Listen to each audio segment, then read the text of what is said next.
大家好，今次講解 PayerMaster 軟件安全加密，初始密碼 console@123或 console， 點擊確認按鍵，彈出安全加密，點擊單獨修改，輸入初始密碼 console@123或 console， 新密碼格式為大小寫加字符加數字。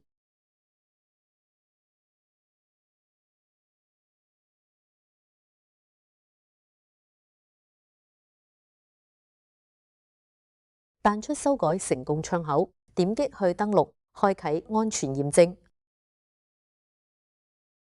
選擇密保問題，點擊確認按鍵，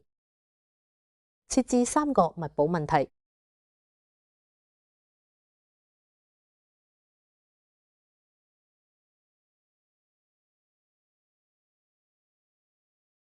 設置完成後，點擊確認。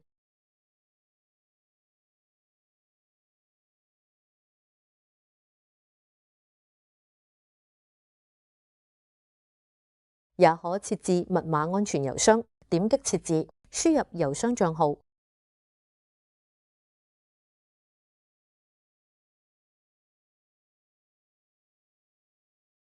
後期忘記局域網密碼，可通過設置的密保問題或郵箱帳號找回。